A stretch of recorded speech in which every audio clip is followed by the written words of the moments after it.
Hey guys, this is Jaren with Patrick Adair Supplies. Today we are doing an Egyptian themed ring. So this one has some gold and some lapis, as well our Egyptian blue opal. I'm really excited about this one, so let's get into it. Every month, we dive into epic tutorials that break down everything you need to know to make awesome rings with your monthly sub box. We'll cover the tools, the materials, and techniques you need to turn your box into a one-of-a-kind masterpiece.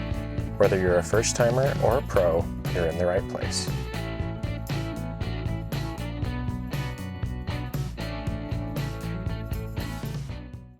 So we have the bright sapphire pigment, some pieces of gold leaf, our lapis lazuli, it has a nice deep blue to it, Egyptian blue opal, we have our gold-plated tungsten band, and of course, our blue glow powder.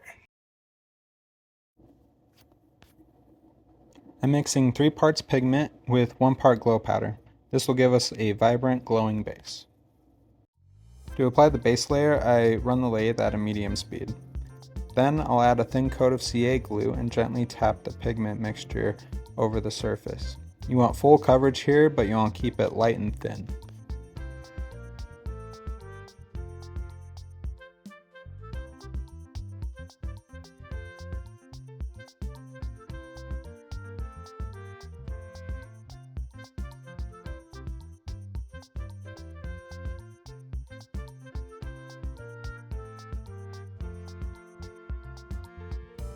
Now I'm placing in our main stones lapis and blue opal. I'm using lapis because it was treasured by the Egyptians. It symbolized the heavens, power, and protection for them. It was even used in King Tut's mask.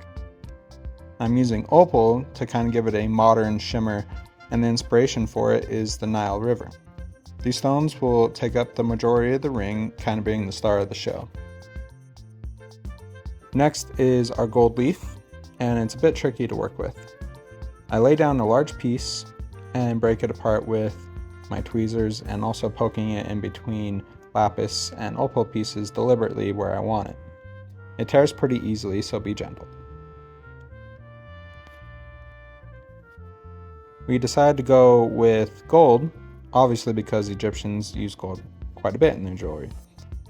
For them, it represented eternity and the sun god Ra. My goal here is to mix it in to make it feel natural, as if it was formed in the earth. We're going for an ancient but timeless look.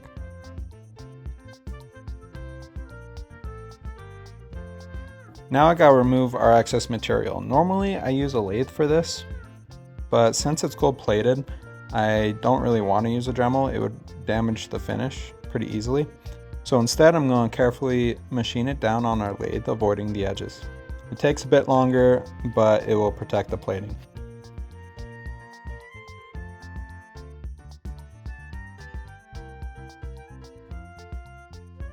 Before I apply the clear coat, I'm going to add a little bit of heat tape around the ring. This will keep the CA from sticking to the gold plating and makes cleanup a lot easier. You could skip this step, but I find it saves a little bit of time in the long run. It's way better than trying to scrape off dried glue directly from the gold plating. The tape comes off a little bit easier.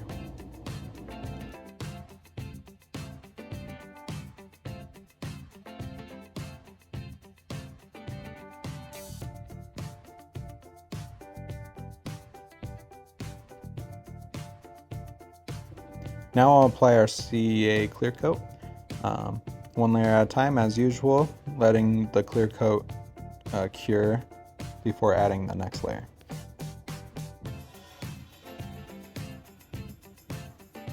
I really love this design because Egyptian artisans also layered the jewelry.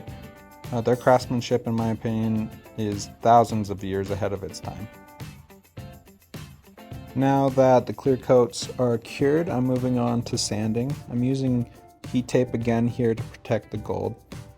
Then I use a small vial that you can find on a website to help me control the pressure a little bit easier. It lets me sand the inlay without touching the edges. This part is honestly about precision. Slow pace, even pressure, and just grind it down slowly.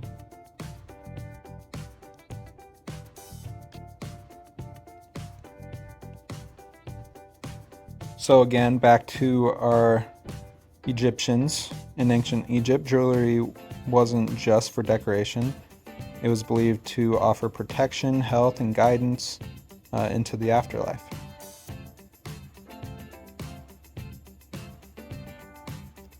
To me, there's just something special about shaping these materials, even now thousands of years later. Keep in mind throughout this whole process, working with gold plating is pretty tough.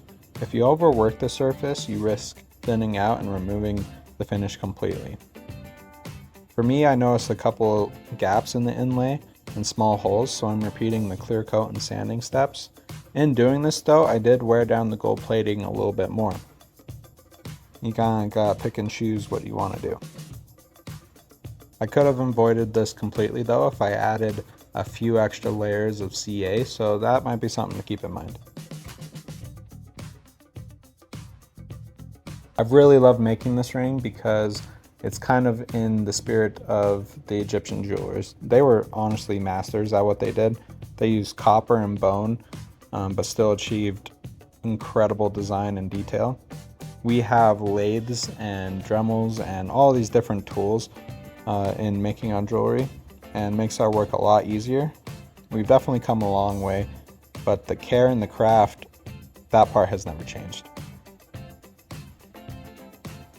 I hope you guys like making this one too, and I'd love to see your different designs. Maybe try something a little new, mix it up, and don't forget to share it. Honestly, go to our Facebook page, share it with us and other creators. Thank you guys so much for watching, and have a good one.